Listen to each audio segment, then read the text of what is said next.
પુસ્તક સાસુ વહુની લડાઈ પ્રકરણ 4। તે જ રાત્રે ગંગાશંકરથી છૂટા પડ્યા પછી ઘેર જતા હરિનંદે એક બાયડીને રસ્તામાં રોતી જોઈ। તેની આસપાસ ટોળું મળ્યું હતું। ઓ મારી મારે, મને મારી નાખી રે, એ રાણની શીખવણીથી એ મુવા દઈ તે મને મારી રે। બાપ બહુ દુખે છે, એ દીકરો ફાટી મરે, એને માતાજી ખાય। હાય હાય, હવે હું કોના ઘરમાં જઈશ? મને અડધી રાતે ઘરમાંથી કાઢી। તેનો એક પડોશી તેને સમજાવીને પોતાના ઘરમાં લઈ જતો હતો। લોક તેના છોકરાનો તથા વહુનો ધિક્કાર કરતા હતા। એ રોનારી ઘાચણ હતી। હરિનંદના મન પર ગંગાશંકરે જે અસર કરી હતી એ તેના વિલાપથી નબળી પડી ગઈ। તો પણ તે દાડાથી ધણી ધણીયાણીને વધારે બનવા લાગ્યું। પોતાનો પાસો સવડો પડતો જોઈ સુંદર અચરત પામતી। સ્વામીની દ્રષ્ટિ અગાઉ જેટલી કરડી નથી, તે જરા વહાલ દેખાડે છે ને હેતથી બોલાવે છે। એવો અનુભવ થતાં બહુ હરખાઈને તેણીએ અંબાજીમાં ઘીનો દીવો કર્યો। એવો લાગ ફરીને હાથ આવવો કઠણ છે એવું જાણી તેણીએ વરને રાજી કરવાને પોતાથી થયું એટલું કર્યું। જે સુખ શાંતિ ભોગવવાનો સ્વાભાવિક પરમેશ્વરથી મળેલો વર વહુનો હક છે તેમાંના થોડાકનો સ્વાદ તેઓએ છાનો છાનો ચાખવા માંડ્યો। પણ 4 દાડાનું ચાંદરણું ને પાછી અંધારી રાત। હરિનંદનું મન દ્રઢ નહોતું, તેથી માં થોડા માસમાં ફેરવી શકી। વળી નાથની માનીતી થવાની વાત જાહેર કરવામાં તથા સાસુજીની જુલમી હકુમતમાંથી છૂટવાને સુંદર વહુએ ઉતાવળ કરી કામ બગાડ્યું। એનું સૌભાગ્ય અડચણોથી ઢાંક્યું રહ્યું નહીં। તે ભૂંડી પણ ચપળ નારીએ હરિનંદની ચાલમાં જે ફેર પડ્યો હતો તે વર્તી કાઢ્યો ને પોતાની દુષ્ટ ગોઠવણો કરવા માંડી। સુંદરની નણંદ માથે આવી હતી તેવામાં સાસુએ એક ઢોંગ ઉડાવ્યો। હરિનંદને સાંજરે ઘેર આવવાની વેળા થઈ તે વારે તે થરથર ધ્રુજવા લાગી ને 2 ગોદડા ઓઢીને પરશાળામાં છપર ખાટ હતી તે પર સૂઈ ગઈ। ત્યાર પહેલાં પાઘડી પર સુંદર કોઈ સગાને ઘેર મીઠું પાણી લેવા ગઈ હતી। હરિનંદ આવ્યો તેવો માનિકાને જઈ બેઠો ને ખબર પૂછી। ગોદડામાંથી મોં કાઢી હાંફતી હાંફતી તે બોલી, બેટા, તું ને તારો ભાઈ જમીને બપોરે ગયા પછી ઘડી 2 એક થઈ ને મને ટાઢ આવી। ટાઢ તો ટાઢ કે એવી મને આજ લગી કોઈ દહાડો આવી નથી। જોને હજી ધ્રુજું છું। ટાઢ ઉપર તાવ કકડીને આવ્યો, માથું તેમ દુખે, પગ તેમ ચૂથાય ને પાણીની તરસ તો કહે મારું કામ। ગળે ગળું મળી જાય એમ કહેતી જાય ને આંખમાંથી આંસુ પાડતી જાય। હરિનંદ કહે, રડે છે શાને? છાની રહે માળી, હોય દેહ છે। માં કહે, દીકરા, હું આ દુઃખને નથી રોતી, મારા કરમને રોઉં છું। આટલા આખા ઘરમાં મનીષ પણ આવી વખતે મને પાણી પાનાર સરખું કોઈ પાસે મળે નહીં। કમળી અળગી બેઠી છે। એ જઈને પાડોશણ ઈચ્છાને બોલાવી આવી। તેણે આ દેગડી ભરી પાણી આપ્યું ત્યારે પીધું। તે બાપડી કેટલી બધી વાર મારી પાસે બેઠી, માથું ચાપ્યું, ધૂપેલ ઘસ્યું ને હમણાં જ ગઈ। થોડે દૂર કમળા બેઠી હતી, તેની આંખમાંથી પણ ડળક ડળક આંસુ પડવા માંડ્યા। હરિનંદે બહેનને પૂછ્યું કે ભાભીને એ બંને ક્યાં ગયા? કમળા કહે, એ બેનો એક સંપ છે।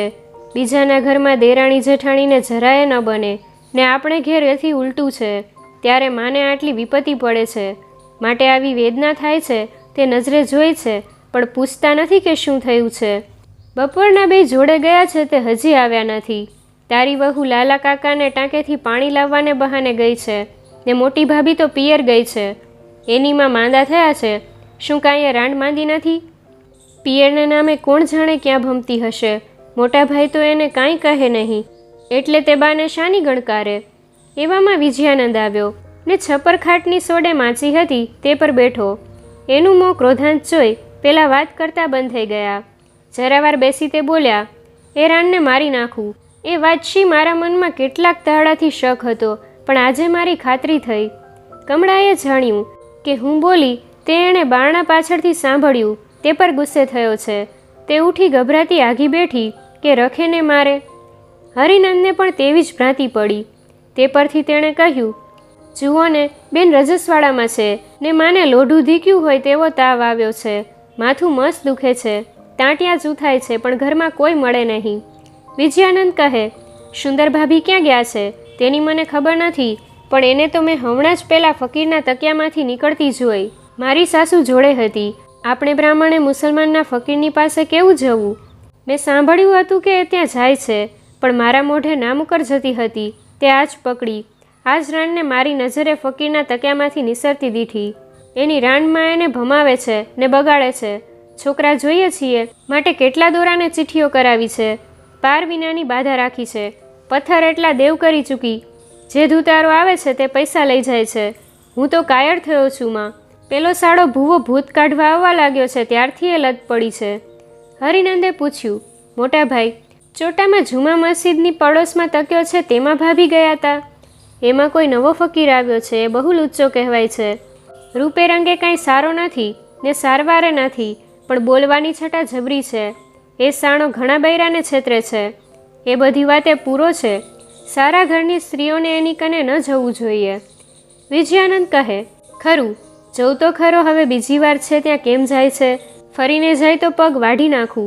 તો એ સાંભળી ડોસી ગોદડામાંથી માથું બહાર કાઢી મોં મરડી બોલવા જતી હતી એવામાં સુંદર પાણી લઈને આવી તેથી છાની રહી. પાણીયારા પર ગાગરને ઘડો જેવા મૂક્યા કે હરિનંદ પાછળથી જઈને થડાથડ ટપલાને લાતો મારવા મંડી ગયો. વિજયાનંદે આવી ઝાલી લીધો ને દૂર ખસેડ્યો. આવડું અકડાપણું શું? તે કહે, મારા જેવી પ્રપંચી મળી હોત તો તું કોણ જાણે શું કરત? હરિનંદ કહે, એ વાત શી? વિજયાનંદ કહે, વારું વારું જાણ્યું. જા તારું કામ કર. ચાલ જઈ લુગડા ઉતારીએ. બંને ભાઈ મેળીએ ચડ્યા. પછી કમળા નણંદ મોટું મોં ચડાવી તબકડો કરીને બોલ્યા, ભાભી, આ તે વારશી. જુઓ, તમે ક્યારના ગયા હતા. હું અભડાયેલી છું ને ઘરમાં બીજું કોઈ નથી તે તમે જોઈને ગયા હતા. સુંદરે રીસમાં ઉત્તર આપ્યો કે એમ લડાવી ન મારીએ, જૂઠું ભરાવીને. શી વાર થઈ? 4 ઘડીએ નથી થઈ, હમણાં ગઈ હતી. અંબામાસી ઓટલે બેઠા હતા એટલે અધઘડી બેસાડી એટલી વાર થઈ. નણંદ બોલી, અંબામાસીએ તો નહીં ને પેલી તમારી અંબા ગૌરી આખા દેશનો ઉતાર છે એણે બેસાડ્યા હશે. સુંદર કહે, શાને મારી અંબાબેનને વગોવો છો? પોતાના હોય તેને કહીએ, પારકાને ના કહીએ. એટલે ગોદડામાંથી સાસુજી બોલ્યા, ઓહો, આ તે શો મરડાટ? એવામાં વિજયાનંદે આવી એ શબ્દ જુદ હટકાવ્યું. આ શરૂઆત થઈ તે દહાડે દહાડે વધતી ગઈ અને તેના પરિણામ અત્યંત શોકકારક થયા. કુપાત્ર સાસુને નણંદ બિચારી સુંદરને એક દિવસ જંપવા ન દે. અંદરનો ખરો ભેદ પારખવાની પહોંચ હરિનંદમાં નહોતી. ડોસી તાવનો ઢોંગ કરીને હોડી પોડીને ધ્રુજતી સૂતી ને સુંદર બપોરની બારણે ગઈ એમ તેને જૂઠું સમજાવ્યું. તેની જરાએ તજવીજ કરી હોત તો સત્ય અસત્ય માલમ પડત.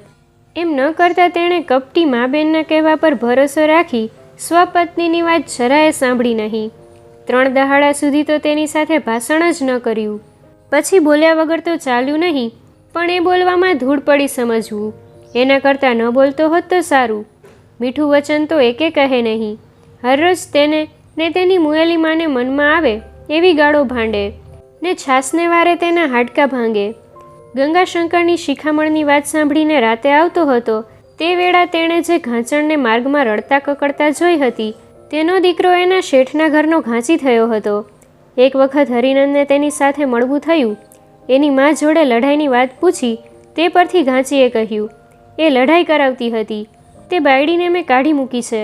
પહેલાં તો મને માનો વાંક લાગતો હતો, પણ પછીથી જણાયું કે તે બિચારી કાંઈ બોલતી નહોતી. એ રાનબાયડી એને હેરાન કરતી હતી. હરિનંદે એ પરથી વિચાર્યું કે જગતમાં વહુ માત્ર ખરાબ ને સાસુને દુબનાર છે. એ વાત તેણે તેના ભાઈ આગળ કરી. ભાઈએ કહ્યું, મારો મત એ છે કે બધી વાતમાં એમ હોતું નથી. કોઈને ઘેર સાસુનો વાંક હોય છે ને કોઈને ઘેર વહુનો વાંક હોય છે. એટલું જ નહીં, પણ ઘણું કરીને વહુ કરતાં સાસુ વધારે અપરાધી હોય છે. કહેવત નથી સાંભળી કે સાસુ ભાંગે તે ઠીકરા ને વહુ ભાંગે તે કલેડા. સ્ત્રી ભૂંડી હોય ને વર તેને વશ પૂરો હોય એટલો કે બિલકુલ તેના કહ્યામાં રહે ને ઘરનો ખર્ચ ચલાવતો હોય ત્યારે સાસુને દુઃખ પડે છે. પણ તેમ કોઈને જ હોય છે. 2-3 છોકરાનો બાપ થાય ત્યાં સુધી ઘણું કરીને પુત્ર માના તેજમાં અંજાયો રહે છે. કેમ કે તેણે તેને ઉછેરી મોટો કરેલો ને લાડ લડાવેલા. એની માં દુષ્ટ હોય તો વહુવારુંને મેણે મેણે ટૂંપી નાખે છે ને અનેક યુક્તિએ પીડે છે. એ દમવામાં નણંદ પણ મળેલી હોય છે. વખતે વહુને ખાવા લગી નથી આપતા. અથાણું, શાક, પાપડ, ઘી વગેરે પોતે ખાય ને તેને ફક્ત સૂકું ધાન કે રોટલા તેલ ચોપડી આપે વગેરે ઘણીક રીતે હેરાન કરે. જૂઠા આડ ચડાવે ને વગોવે. કેટલીક વહુ સામી થાય છે ને કેટલીક જાણે મુનિવરત લઈ બેસે છે. તે એ વાત સાંભળી તો હશે, એ ખરી નહીં હોય, પણ લોકમાં ચાલે છે કે દમડીની રાય સારું વરવાડ થઈ તે પરથી વહુને એની સાસુએ 2 દાડા જમાડી નહીં. ત્યારે ત્રીજે દહાડે એણે રોટલીઓ ચોરી ખાધી, તે પરથી તેને કૂવામાં નાખી. દમડી કી રાય સાસુ વહુની લડાઈ, આધી રોટી ચોરાઈ ખૂણે બેઠકર ખાઈ, સાસુ મારવા ધાય વરે કૂવામાં ગીરાઈ. હરિનંદ હસ્યો ને કહ્યું, એ કોઈ મશ્કરાએ જોડ્યું છે. મા જનેતા જેણે આપણને આ ભૂમિ પર જન્મ આપ્યો ને મહાકષ્ટ વેઠી મોટા કર્યા, તે પહેલી ને પછી વહુ. માં બીજી લાવી શકાય છે? વહુ તો એક મરે ને બીજી આવે. આપણી નાગરની નાતમાં પૈસા ખર્ચવા પડે છે. આ સાઠોદરા, વિસનગરા, ઔધી ચાદીઓમાં તો ઊંચકૂળ હોય તો ઉલટી સામી પૈસા લાવે છે. વહુ આપણી દાસી છે, લૂંડી છે, ગુલામણી છે, એ મૂર્ખી કોણ થાય છે? હવે જોઉં તું તારી વહુને ફકીને તકે જતી કેમ અટકાવે છે.